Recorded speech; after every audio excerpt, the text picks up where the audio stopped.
Welcome everybody to today's webinar, EIDL or Economic Injury Disaster Loan Repayment webinar with our distinguished panelist, Shelly Brown from the Small Business Administration. She's the lender relations specialist there. And I'm going to spoil it for Shelly, but I'm going to say SBA stands for Shelly Brown is awesome. And she's going to go over the steps to set up repayment portals for the Economic Injury Disaster Loan. If you have a question, please put it into the Q&A at the bottom of your screen. And just to make sure everybody knows how to use the Q&A, would you type in a hi, hello, how are you for me, please?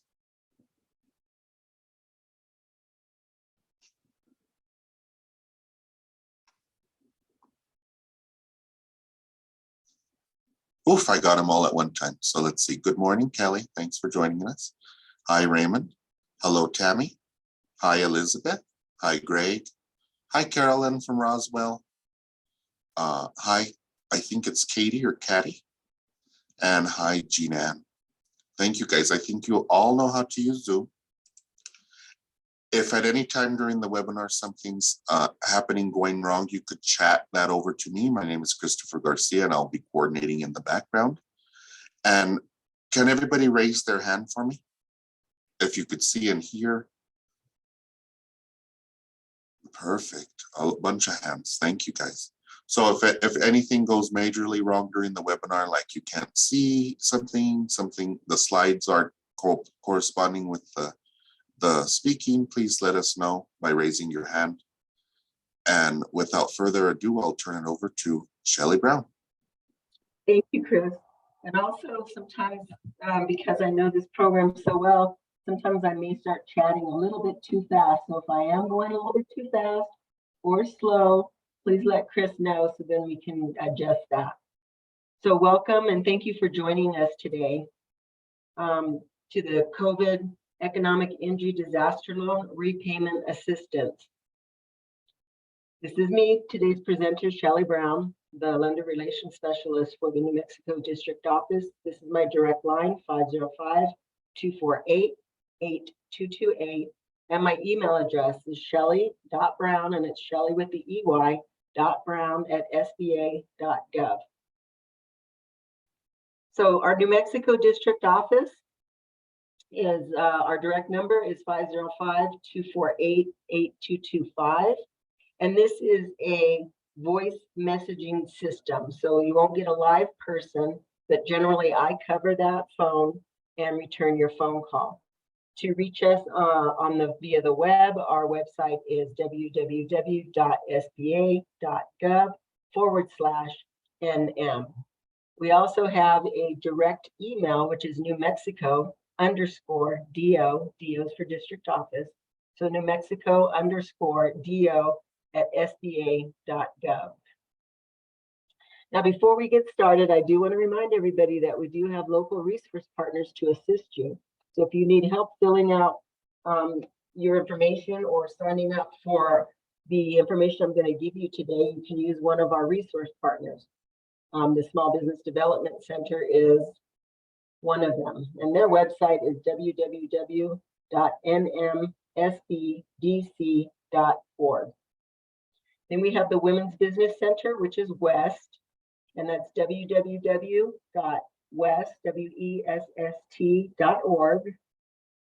And then we have SCORE. SCORE has mentors, counselors, similar to the SBDC. And you can reach them at www.score.org. And then the last one is the Veteran Business Outreach Centers. If you are a veteran, former veteran, spouse of a veteran, I don't think you could be a former veteran, that sounded silly. Their website is www.nmvboc.org. In addition to that, if you ever want to look for assistance, you can go on sba.gov/local assistance. You could put in your zip code, put in a partner, and you can find an SBA office, SBDC, SCORE, VBOC, or the Women's Business Center, regardless of where you're at. So if you live in another state, you can always use this same website to get the information that's local to you. Now the EIDL overview, just as a reminder, the interest rate is 3.75 for businesses, 2.75 if you are a nonprofit. It's a 30-year loan. It was deferred for 30 months. So a lot of you will be having your payment come due very soon. So it's important that you recognize how you need to pay that back. Any loan that was from 1,000 to 25,000, we had a minimum credit score of 570 and no collateral was required. Anything up to 500,000, still a minimum credit score of 570, but we did use a UCC filing for collateral. And then anywhere from 500 to 2 million, the minimum credit score was 625, and there's a personal guarantee. As a reminder, the use of your funds are normal operating expenses, which is payroll, rent, inventory, raw material, variable costs, commercial debt, which is payment and prepayment. You can pay your federal debt. So if you have an SBA loan or a USDA loan, you can make a regularly scheduled payment, but you cannot pay it off or prepay it. And then, of course, one of the most important uses is working capital. So important EIDL facts: does interest accrue during this deferment period? And that answer is yes. So a lot of people thought that just because it was deferred for 30 months, it started out at 12, then it went to 24, and now 30. So they thought that it wouldn't be accruing interest, but it is. And so you will have some deferred interest on there.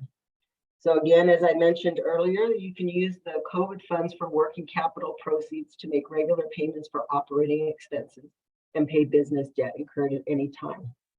And this is not a forgivable loan. So unlike the PPP, the Payroll Protection Program, those loans could be forgiven at 100%, but the EIDL loan is not. It is a 30-year loan and it is required to be paid back. Before we go into the program, if at any point that you believe that you were a victim of fraud, or you've noticed some waste or abuse in the SBA programs, you can report that to their SBA Office of Inspector General. Their phone number is 800-767-0385, or you can report fraud by submitting a complaint. It can be anonymous or not. If you suspect that somebody used your personal information without your knowledge or permission to obtain an SBA COVID EIDL assistance, you can download the EIDL identity theft letter for step-by-step instructions on what you need to do to report this. So paying your COVID economic injury disaster loan. 2 steps to pay your loan. First of all, you'll need to set up an account in CAVS. CAVS stands for Capital Access Financial System. That is an SBA system where you find your loan balance, your interest paid, that has a record of your payments and other information. Once you set that up, then you will submit a payment through www.pay.gov. This is a government site. It's not the SBA site. Anytime that you owe the government money, you pay to pay.gov and it goes to Treasury. So it's important that you have them both set up. And I'm going to go through how you do that. So all loans received a 30-month deferment from the date of the initial note. So if your loan was increased after that, your deferment for that loan amount is still the date of the initial loan. So at first, let's say you took out a loan for $150,000 and you requested an increase. Your 30 months do not start over. It starts from the initial loan that you received. After the deferment payment ends, borrowers are required to make regular principal and interest payments beginning 30 months from the date of the note. You can pay sooner. There is no prepayment penalty. Interest has been accruing during this deferment period. When payments are made, all interest will be collected first before anything is applied towards principal. Once all the accrued interest is collected, you will see a reduction in the principal balance. No prepayment penalty, as I just mentioned. if you wish to pay your loan off early, and you can start paying prior to your 30-month date. The SBA will send you a paper statement the month before your payment is due, even if your payment statements have previously stopped. SBA is emailing, calling, and mailing information to borrowers about their loan repayment. It seems like 30 months is not a long time, but when you take out a loan and you're trying to get your business back up and working, you may kind of forget how much your payment was, what your balance is. Your information will be on your closing loan documents. If you cannot find that information, you can contact me directly, and I can give you that information. Account balances and payment due dates are accessible through the SBA Capital Access Financial System. You can learn how to set up an account in the CAF system by logging in, and this seems like a long email, but I have a faster way to do it, but it's caweb.sba.gov. And now we'll be discussing how you set up a CAFS account.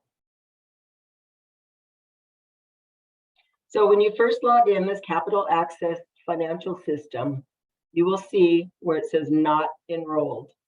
So you need to click on that, create your user ID, create your password. I will tell you that the password sometimes is very finicky, and when you have to sign up your profile, at first it seems very finicky. You have to mark down here that you have read this agreement, that it's a U.S. government computer system. So you're going to be signing up, as I mentioned, not enrolled. This is going to be this system is different from the loan portal when you applied for the loan. When you applied for the loan, a loan portal with the economic injury site is separate. That portal no longer exists. So you need to, when you access your information, you have to sign up through this caweb.sba.gov. This is what the site will look like when you get in, when it says not enrolled. You're going to create your user account that's unique to you, your password. You're going to re-enter the password. You need to fill in your information, your first name, last name. You fill in the zip code. It's very important that you fill in the zip code and do look up zip. And then the address that you used on your closing documents. The user type right here, it's going to have a drop-down box. And you're going to select, well, I'm moving ahead. So, all right, this is where you fill in the information. These are the rules for setting up a password. Your password must be a minimum of 16 characters and must contain at least 3 of the following properties. So uppercase, lowercase, numbers, and then special characters. This isn't anything newer than if you were to, sign up through the site for like maybe a credit card or something. Here's that drop-down box that I was going to show you a few screens back. So you select borrower. All these others are other areas that use this system. So you're going to set up borrower. Then once you set up this information, again, you're going to fill in your name, date of birth, and then your address. Again, here's where I mentioned earlier, look up zip. So it's going to want that 4 digits. So you put in your zip code, look up zip, and then put in the address that you used when you applied for your EIDL loan. It's important that if you have your closing documents, it may be a lot easier. Because as I mentioned, sometimes setting up your profile in this system is finicky at first. You're going to fill in your landline phone number. So the country is going to be 1. It's like the area code, or I guess the prefix of the area code. Then your area code, and then your landline. If you have a mobile phone, you fill in that. And then you fill in the email address and re-enter the email address. When you sign into this system, it's going to be 2-part. Your first part is you go in and sign in, and then you have to authenticate. need to put in your social security number that you used when you applied. Your loan number may not be on your statement, or might be on your statement. You're going to need to fill in your loan number, not your application number. Those are two different things.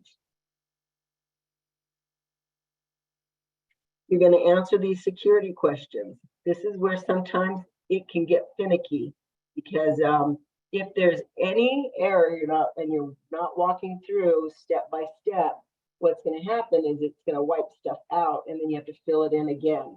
So I was assisting somebody the other day, and he must have done it at least 5 or 6 times. If that happens, you can always call me and we can work through it. Then you're going to use this, what's it called, CAPTCHA, to fill this in to show that you are not a robot. Then you're going to authenticate your account.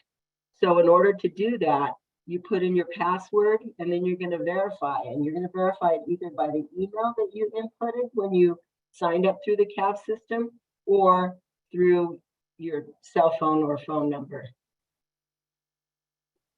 So you're going to go through the Capital Access Financial System homepage, enter the credentials, which means your username and password. Check this box down here on number 20, I agree.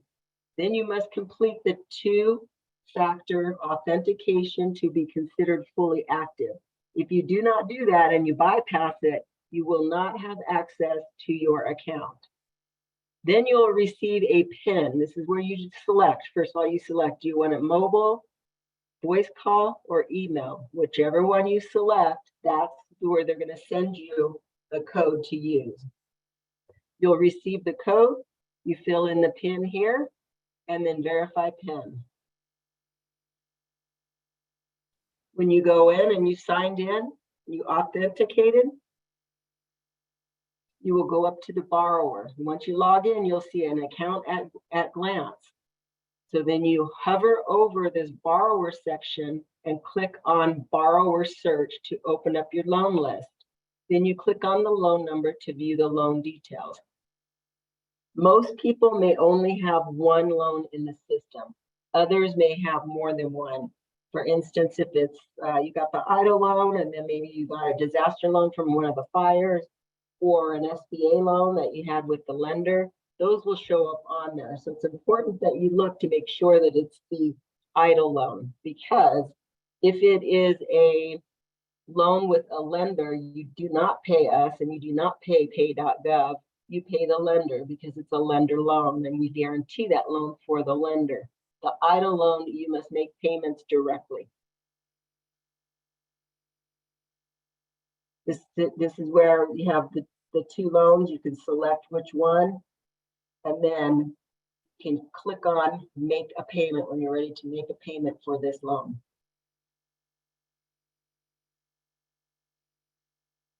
Now the CAP system is, you can contact up in the right-hand corner if you have trouble logging in, you have trouble, you got locked out, you can always call the CAP support at 833-572-0502, or you can email here.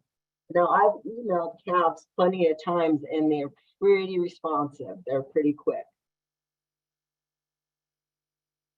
The CAP system support, again, is 833-572-0502. They're open Monday through Friday, 8 a.m. to 8 p.m. Eastern time, or you can email them at cls@sba.gov. Or you can call me and I can see what I can do to assist you. Now, if you forget what that email address is on that caweb.sba, you can go the cheater route. I call this the cheater route, and you can Google sba.gov/EIDL, and it'll take you to a screen that looks like this. So it's about the EIDL, about the advanced programs, manage your EIDL, and then EIDL data. You could click on manage your EIDL, or up here where it says make a payment. When you make a payment, this is on the Manage Your EIDL. Again, right here in the red, make a payment. Or you can monitor your loan status and make payments by clicking here, and you really can't see that, but there is a little cheat sheet on how to set up your account step by step if you're having trouble that way. So again, you can go on sba.gov/EIDL to get the website to sign up for CAVs, and then to make a payment. Because you're going to make the payment, you can make it through CAVs now. Now, because again, I mentioned that pay.gov is a government site, it's not an SBA site, you will not be able to obtain any information about your loan on that. The government doesn't keep that, it's SBA's loan. Shelley, before we get into the pay, we have two questions about the CAF system. You want to talk about those? Sure. Okay, so the first one we have is we tried to set up a CAFs account, but we're unable to since we're a 501c3 nonprofit. They wanted a social security number, not an EIN. How do I set up an account? I do know that we're having nonprofits, because generally SBA does not lend to nonprofits, only under this EIDL program did we. So they're still having a workaround for CAFs. So that's where you probably will need to call me so I can assist you and give you the information. I can also print off a payoff letter for you, and I can get you your payment history. But yes, that is a problem that SBA is aware of, and they're working on a solution because our system, it was just not set up to assist nonprofits. And a similar question, it seems like this is a for-profit business, but they say they used an EIN rather than a social security number. They may have used, yes, they probably did use an EIN to sign up, but then as the principal owner, you'd have to use your social. So you'd have both in the system. Okay. So so for that question, please use the social security as of the principal owner of the business. Yes. So the SBA lends to the business, not the individual, unless it is a Schedule C sole proprietor. And generally, if it's a sole proprietor, more than likely it is a social security number. So when you applied, yes, you would put in your EIN under the loan, but then as the principal, you would have used your social security number.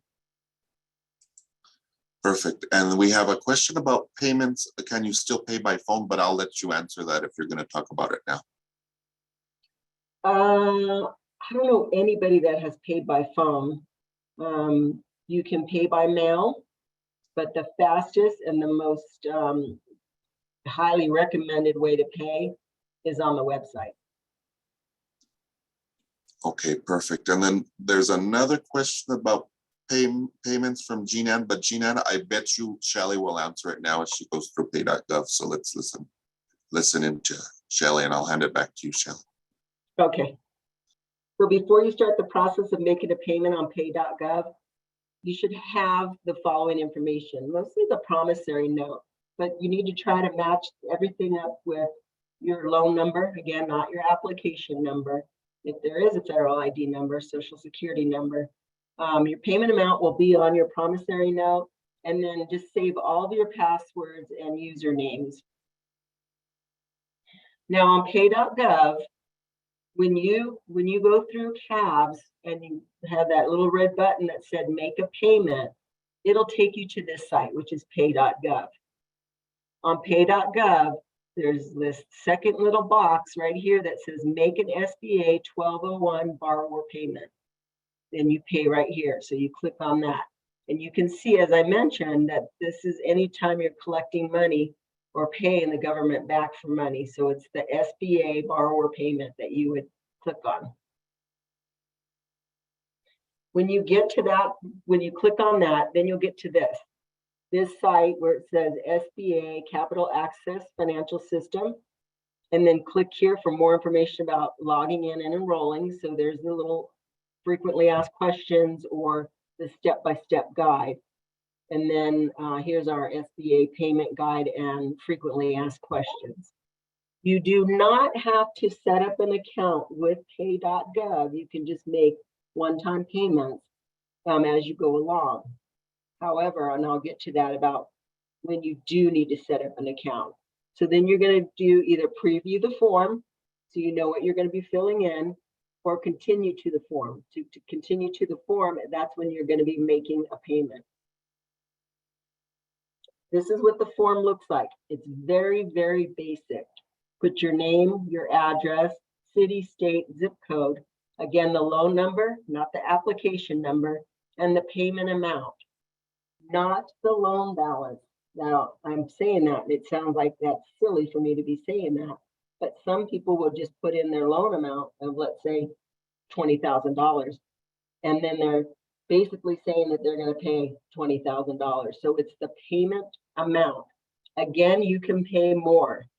Keep in mind that this was deferred for 30 months. And while it's been deferred for 30 months, if you just make your regular payments as you go along, after the loan is ready to mature, you may have a balloon payment due because of 30 months of deferment. So keep that in mind as well.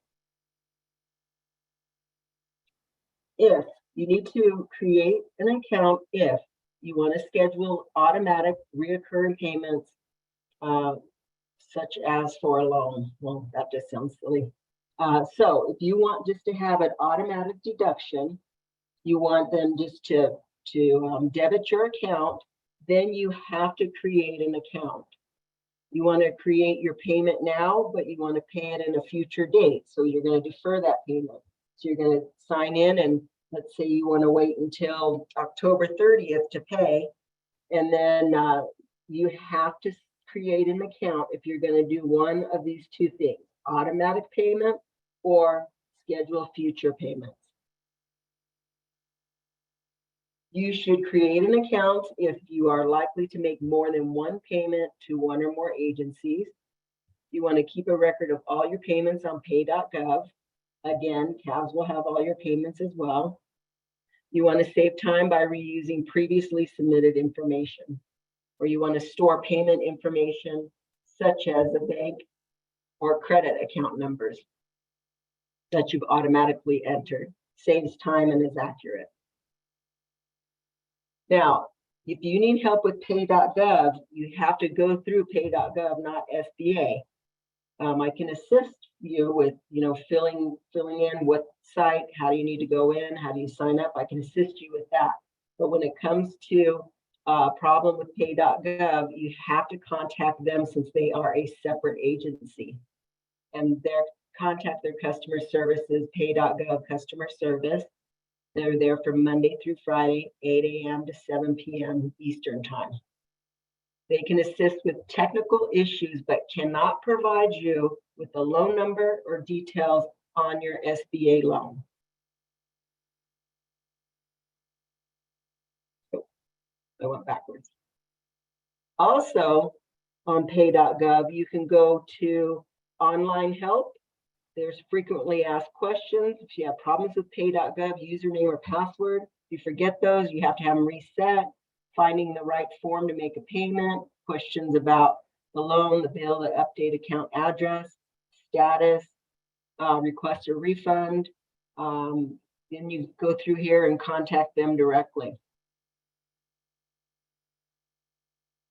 These are the EIDL frequently asked questions. What are the program's record-keeping requirements? As we all know, the EIDL, it could get audited at any point or reviewed at any point. You must retain your tax returns and financial records for all loan funds spent for 3 years. What if I need to close my business? Before you close your business and you still have a loan with SBA, you're responsible to make that payment. So you can contact the National Disaster Loan Servicing Center at 855-778-3154 and have your loan number available. Under the provisions of the CARE Act, EIDL advances do not have to be repaid. So the advance was considered a grant, but not called a grant, but similar to a grant. The loan, the EIDL loan, is a federal obligation and is required to be repaid. The advance is not required to be repaid.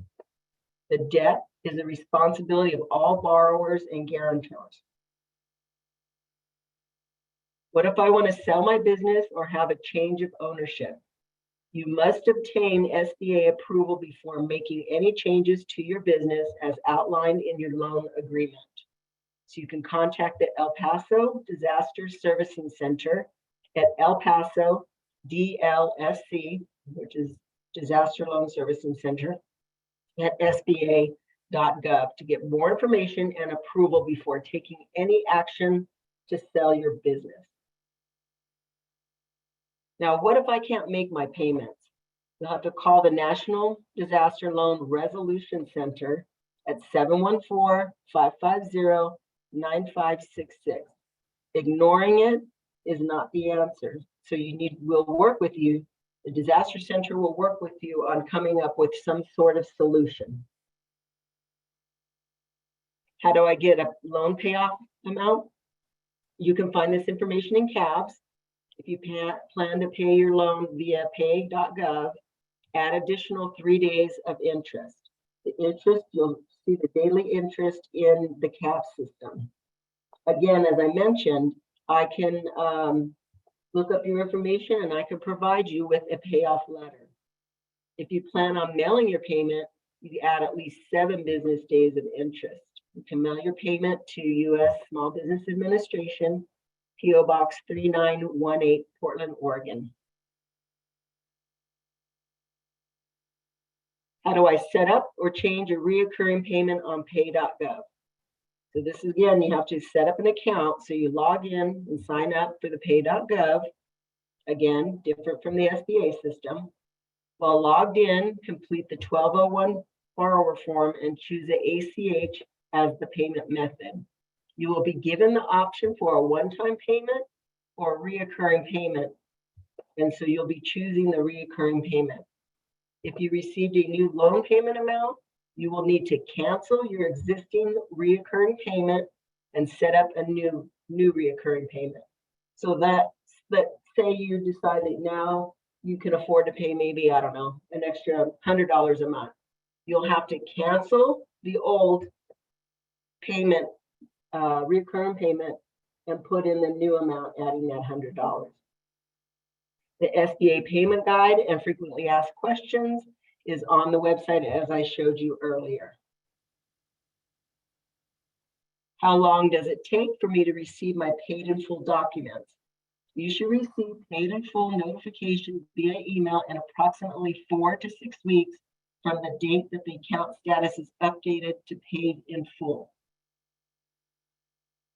So as I mentioned earlier, we did a UCC filing on loans that were over $25,000.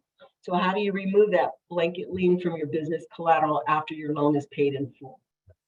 To remove the lien, you must file a UCC-3, which is a termination, by navigating to the Secretary of State website in the state where your business is located. You may use your paid in full letter as authority to file the UCC-3 termination. The UCC number is incorrect. What should I do? You can request the assistance by emailing your concern to either the Santa Ana, the Birmingham, or El Paso. We are in the El Paso Servicing Center, so it would be the El Paso. Can you assist me with preparing a UCC-3 to terminate the blanket lien? Yes. And so can our resource partners. But please note, we can assist with the preparation, but SBA does not file that UCC termination. It's the responsibility of the borrower to print the prepared documents, file the termination, and pay the associated fees. You can request assistance by emailing your request to, and in this case, it would be El Paso. Now, how can you stay connected with SBA?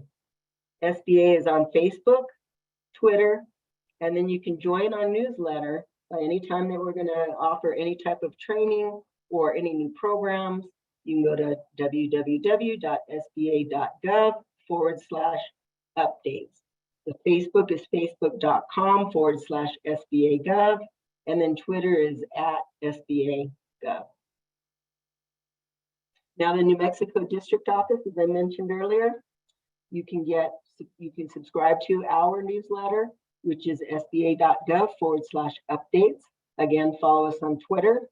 Our direct email is newmexico_@sba.gov, or you can call us at 505-248-8225.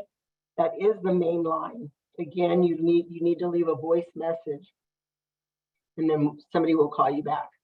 And then our website again is www.sba.gov/NM. Again, here's our district office information. And at this time, we can go through and answer any more questions. Do we have them, Chris? Yeah, we have lots of questions. Okay. Okay. So number one, Jeanette asked, can I set up an auto pay for monthly payments? Yes, you talked about how to do that. And then the second part to that question is, we received a $33,000 loan and I've already paid back $15,000. Now I may need $10,000 back. Is that possible? No. And similar to if somebody took out, let's say $33,000 and they paid $10,000, their payment isn't going to change either. The payment will remain the same. So no, you cannot get that money back, and no, your payment will not change if you pay a lump sum. Thank you. Now, in this case, because all the CARES program have expired, the state of New Mexico still has, and it's through the Finance Authority, they still have COVID funds available. And the terms are very attractive. The maximum loan, I believe, is $150. So that may be an option. Your second option could be that you apply for just a regular SBA loan through a lender or micro lender. Perfect. I'll chat over the information about the recovery loan from the Finance Authority. Very attractive. I think the first year it's deferred. The second year is maybe interest only. Maybe second, third is interest only. So it's very, very attractive. Perfect. The next question from Randy: will these slides be available by email? We're not going to email, but Chris is going to post it and send out the link to anybody that's joined. So no slides, but we will send out the recording of this presentation. Okay, so no slides attached. Okay. Do you want to attach the slides, Shelley? I was going to ask you. I didn't know if they're approved or not. They're approved. Yeah, they are approved.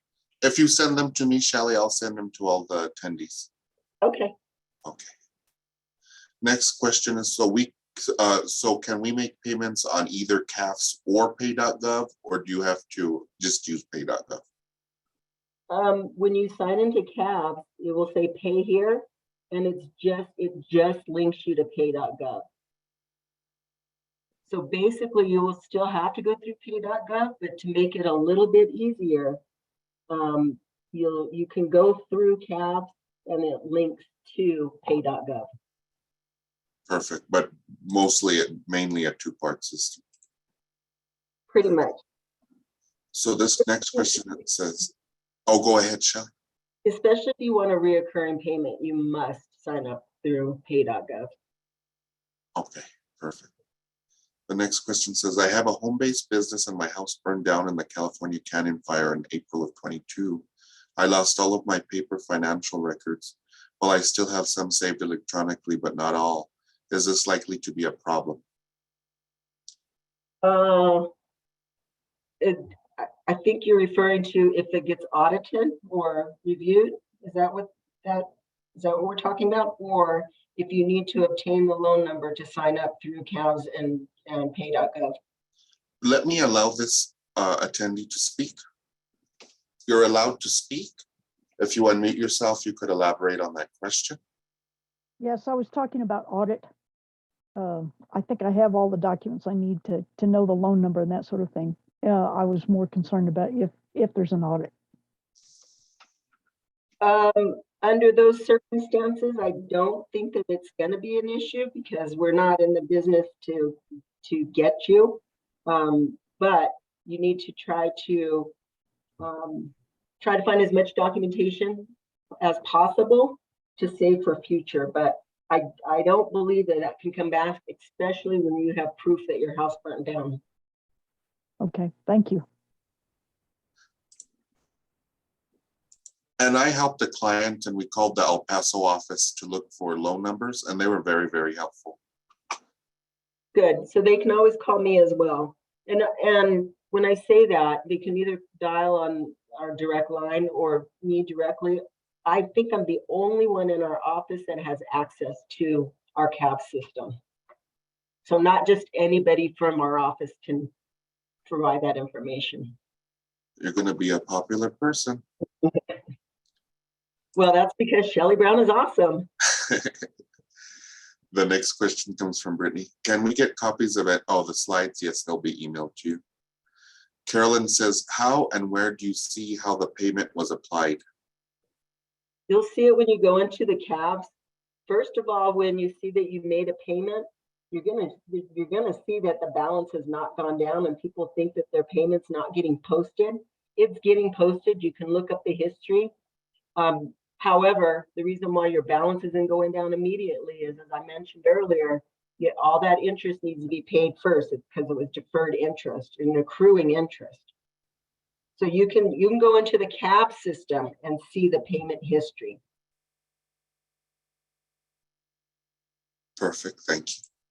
And then, you know what, Chris, if because sometimes people get in and they can't find it, then I could pull it up and walk them through. It's like, okay, just go here, you should be able to see it.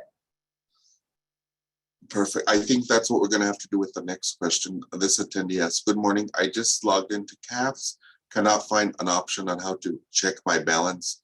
I made 2 payments. I also tried making a larger payment and was rejected by CAVs. Is there a limit of payments? Thank you. There is no limit on payments. So if you went through CAVs to make your payment, it should have forwarded on to pay.gov. And then you go in and pay it on pay.gov. So that one, I suggest they call me and I can call them, or email me, and then I can call them and walk them through it. Okay, that But sounds good. if they did not do the 2-part authentication, they're not going to be able to see anything on their loan. Okay, perfect. There'll be no screen, so they have to hover over the borrower. This is where some people get lost, because you need to hover over that borrower, and then you select which loan it is. Exactly. That's a little bit confusing for sure. Robin asks, I'm looking to either sell or close my business. With this lien on my business, is it wiser to simply close versus sell? Well, that information I cannot give you because that's almost legal advice on what you need to do. So you need to look at your options and contact Chris or contact our disaster center if you want to close it. That's back here. What if I want to sell or change my ownership?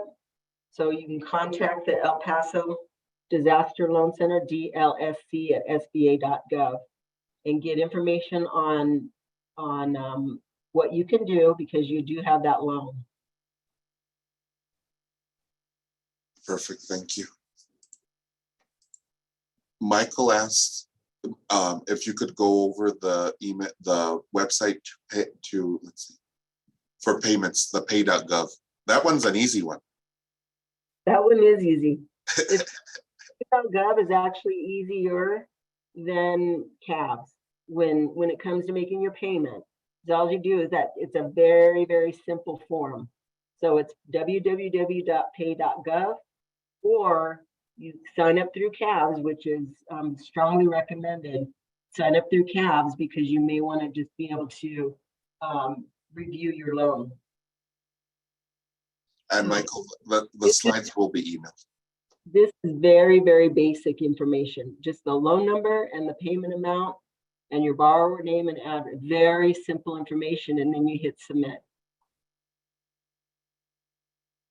Perfect. Jean Ann asks, can you share the state of New Mexico COVID business loan contact info? Oh yeah, let me That's through the New Mexico Finance Authority. Yeah, that's Finance Authority. And it's right on their front page in yellow. So let me put that, let's type answer, copy it in and send. So I put that URL in the chat or answered it in the Q&A. So Carolyn asks, so pay.gov to pay and CAFs to see the payment history. Wanted to clarify that two-part process. That is correct. Pay.gov is only when you owe the government money. CAVS is the SBA system to view all your information, what the deferred interest is, what the interest rate is, what your payment amount is, what your payment history is. That's on CAVS. Pay.gov is simply making the payment. And I will mention this, when you go through either CAVS and hit Pay.gov, when you hit that payment, when you go through CAVS, like make a payment here and then make a payment here. If you go through that CAVS system to make the payment, it forwards it on, it transfers over to Pay.gov, but it's not posted. That's why I say you have to add a few days because it's not posted immediately. So you won't see it credited like right away. Like you can't log out and log back in and see where it's credited. It usually takes a day or two before the information is sent over to SBA that a payment has been made. Perfect, thank you. And the question here, will the recording be available? It will be available. I'll send a link to everybody. It will go onto our YouTube channel and then I'll send everybody a link when it's up there. And then a thank you from Carolyn. Thank you, Carolyn. That takes care of the questions in the Q&A. Since we have time, I'm going to open it up if you want to raise your hand and ask a question. And then I'm going to see if we have any phone listeners and they have to ask a question. They can't type one. So please feel free to raise your hand if you have a question. And I wanted to bring up something, Shelley, that I found it was a little bit hard to do when I helped a client. Is there's going to be two numbers associated with this EIDL. There's an application number and then there's a loan number. Yes, but they're not going to put in the application number. That was only when they're going through the application process. So it's always the loan number. Always the loan, and the loan number shows up on the promissory note, right? Correct. And I can always search my system if I have an application number and they don't know what their loan number is. I can search it using that and or by their social, their name, the business name. I can search it and find it. And it's a little bit small on your paperwork. I think it shows up on the left-hand side next to the title. Yeah, at the top, right? Yeah, at the top. And it's not in bold print. So make sure you're looking for loan number and not application number. Yes, the application no longer applies when it comes to making any payments. That was only while you're going through the application process because it did not become a loan until it was approved and funded. Perfect. I don't see any hands. I don't see anything in the Q&A. If there are, I'm sure this is kind of a complicated system, so I encourage everybody online to ask questions. Oh, Carolyn says Shelley rocks. Yeah, thank you, Carolyn. Is that Carolyn from Roswell? It is. It is. Hi, Carolyn. Raymond has a question. Or I guess he lowered his hand. Raymond, if you do have a question, put your hand back up.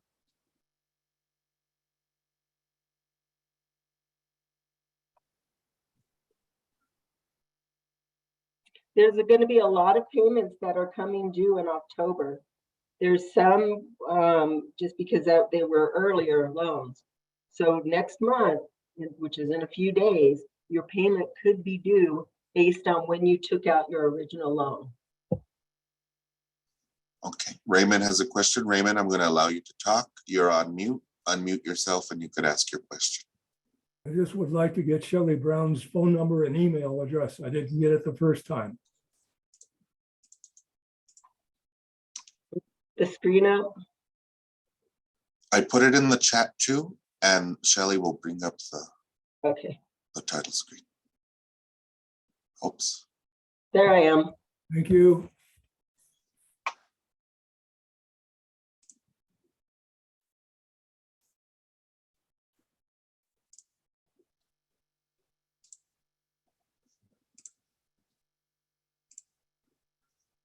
Okay, and then we got some more in the Q&A. Sandra Oh. says, Chris, don't forget to post the New Mexico Finance Authority information. I answered it in the Q&A, but I'll put it in the chat And and the website. I don't know that website by heart. I just Google it and it's the very first one that pops up. It's a pretty easy one. It's nmfinance, but it's .com instead of state.us or whatever. So thank you for that reminder, Sandra. Allison asked, why weren't the EIDL loans forgivable like the PPP loans? Well, the PPP loan was to try to keep the economy going, to pay employees. The EIDL loan was a disaster loan, and no disaster loan has ever been forgiven, ever. So we're still doing disaster loans because of the fires in New Mexico. But anytime there's like a flooding, like the flooding in Florida that they're having, that then we'll come in and serve those for assistance. Perfect. And that's a complicated question, Allison. I don't know that one. We might have to bring in the president on that. Maybe. And Robin asked, can you please repeat how to create ACH auto payments and or change existing ones? You would just sign back into pay.gov. And then there is a place in pay.gov where you're going to make, and I don't think I show it here, but when you continue to the form over here, it says accepted payment methods, ACH, PayPal, or debit card. So you're going to select how you're going to pay those. You're going to put in your information. This page doesn't show that, but you do put in your account number and then you select reoccurring payment. So thank you for bringing that up, because now I'm going to have to do like a part 2 slide on this one to show how you do that.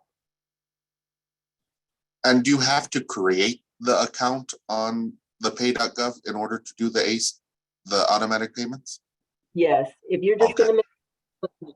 going to make a one-time payment every month yourself, you don't have to create an account. You don't have to log in. You could just go through this process, say you're going to make a payment, and then continue on. You do not have to create an account.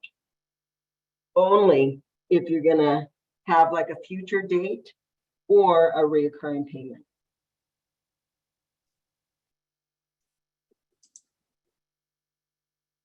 And then Robin says, thank you, Shelley. And how do you change an existing ACH reoccurring payment? You're still going to go through on the ACH. You have to cancel it first, the one that you have in there, and then you have to create a new one. You certainly want to cancel first, because of course, if it goes in there twice, you're going to get debited twice.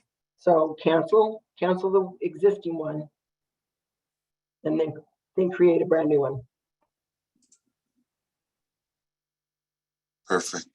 Julie asks, could you please show the screen again for pay by mail? It was in the area about selling your business and payoff. Yes. So you have your 10-digit SBA loan number, so you make sure, of course, that you pay that, because you're not going to have a payment coupon book like you would on a car payment, let's say. So you have to have your 10-digit number, and then you pay at U.S. Small Business Administration, P.O. Box 3918, Portland, Oregon, 97208-3918.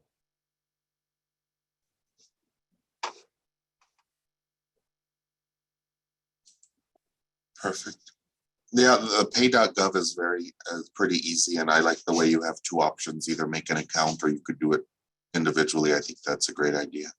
Yes, when I had government parking, of course, because I owe the government money for parking in their facility, I used it, and it was so easy. It was just so easy. The CAFs, that takes a little bit of time to create for sure. And I've helped clients with it before. I would say if you need more technical assistance or want to do it on a good internet connection computer, make an appointment with your SBDC, your SCORE, your West. Agreed. It can be very frustrating, especially if sometimes, if you're not computer savvy to that point, sometimes it just gets so frustrating, and you won't be alone, I promise you.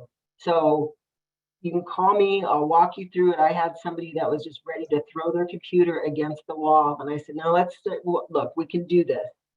And it's the gentleman that I told you, it took him at least 6 times because it didn't like his password. So then it wiped out his security questions. And then he couldn't remember the password, just silly things. So yes, it can be frustrating. I just want everybody to know that up front. But once you set it up and you remember your password and you remember your username, then you shouldn't have any issues after that. Yeah, the hardest part was finding the loan number and creating the password. Yes, it is finicky. As I mentioned, it's finicky about the requirements because of how they want you to. Let's see, where is it? All these things, your password has a minimum of 16. Your user ID must be 8 to 15 characters long and cannot include any commas or parentheses. So that is your user ID. And people think that they can, bypass that. But if it's not 8 to 15 characters, it's not going to take, and it could wipe out all the other information as you put in. And then, of course, your password must be 16 characters and must contain at least 3 of the properties, which is uppercase, lowercase, numbers, or special characters. 16 characters, they're never going to break that one.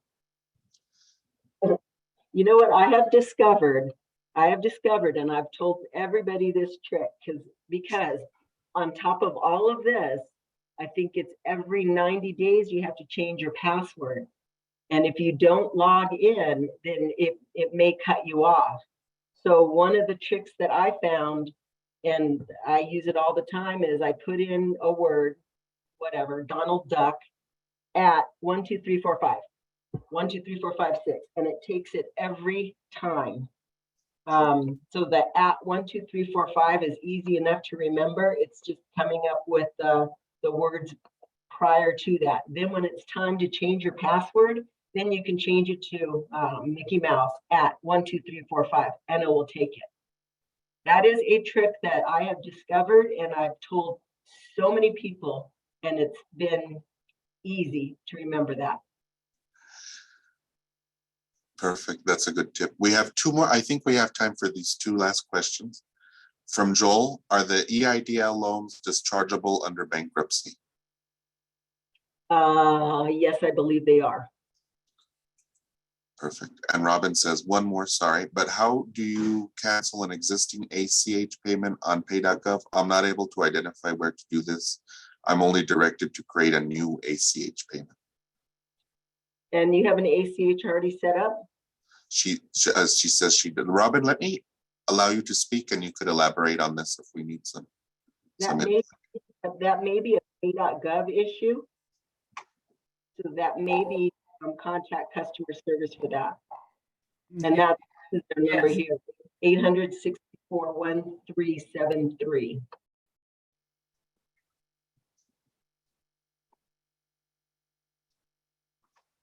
I've had a lot of clients ask if you could do reoccurring payments, so I'm glad they made that option available. Yes, and it was up until recently you had to go through Pay.gov. Now, when you sign up through CABS and it has that pay here, that was just created probably in the last 30 days, maybe, just to try to make it easier.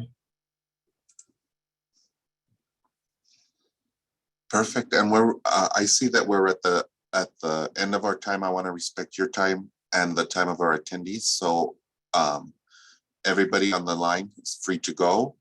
Shelly, I'll stay on with you if you have anything for me. Okay. I want to thank everybody for spending time with us today, and I'll give you the last words, Shelley. Oh, well, thank you, Chris, for having me. And again, if I can help anybody, please reach out to me. Or you can reach out to Chris and he can reach out to me. But we know we have all those resource partners to assist you. They're there to assist you. And generally at little to no cost, simply because they receive funding from different sources. Part of it is from SBA. So they are there to assist you, as am I. And I'm going to allow, since the people that I see are in our network, if you want to give any input or say anything to Shelley or say hi. Hi, Shelley. I miss seeing you in person. This is Carolyn. Hi, Carolyn. It's good to hear from you. Hopefully we'll be able to travel soon and we'll be able to catch up. Thank you, Shelley, and thank you, Christopher. Very informative. Thank you. If I can help anybody or any of your clients, please let me know, okay? Thanks, Sandra, and we look forward to seeing you at the QuickBooks Online soon.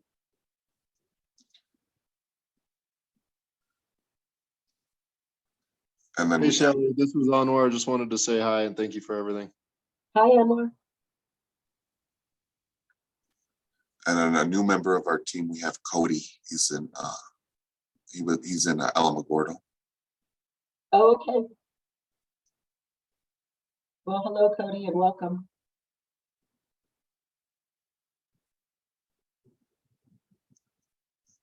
This was such a clear presentation. I'll be sharing that YouTube video with as many clients as I can make contact with. This was Great. really great. Thank you. All right, I appreciate that. I was thinking the same thing, Carolyn. I was thinking I invited a few clients who could have really benefited from the presentation today. Pretty soon, I think people are going to start panicking because, as I mentioned, 30 months seems like such a long time, but then it comes fast when you owe money, right? So there's going to be some panicking when it's coming. They don't know if their payment's due, how much it is. But that's what we're here for. And Shelley, I was going to ask you, has the application for the disaster loans ended, or is it going to end soon? I think it's October, right? They extended it. It was supposed to end, but they did extend it. And I don't know the exact date. We've gotten, I think anybody from the disaster center or the disaster that came in, they have to view, of course, the fires and the damage. And so they've all went back to either DC or El Paso. So I don't think we have a local presence any longer, but people can still apply like they did with EIDL. They just go through our website and apply through there. Oh, perfect. And I see that there's two rates, one for credit available elsewhere and one for no credit. If you have credit available elsewhere, is it like a SBA guaranteed loan through the lender? If they have credit available, first of all, I have to try to file with their insurance, their homeowner's insurance. Then they have to contact FEMA, and then FEMA will determine whether they can assist. If they cannot, then they refer them over to us. Oh, wow. Okay. It is a lengthy process because you have to go through all those little steps. You have to file your insurance, and then if there's any extra money needed, like they're not going to pay that full amount or whatever, then that's when then they have to go through FEMA, and then FEMA will determine whether or not to assist. If not, then they'd send them to SBA for the loan. So like me, I'm in the Valencia County area, and I thought about getting a loan to do new windows for the wind damage, but I would have credit available elsewhere. Well, but also you'll have to look at filing your insurance first, because if you have insurance and then they'll pay everything but the deductible, then that you have to go through that first. Otherwise, it'll be denied. Okay, that's not too bad. I like that process. Well, Shelley, I don't want to take too much more of your time. Do you need anything from me other than the head count of today's attendees? Oh, no, thank you for scheduling everything, and I apologize I had to cancel on last week, but I'm getting better. I sound better. Yeah, you do sound better. And I'll see you next month for the overview, the credit and borrowing overview. Yes, absolutely. We'll be in touch. Okay, I hope your honey feels better. Hope you feel better, Shelley, and I'll see you soon. Okay, thank you. Thanks to all. Bye-bye. Bye.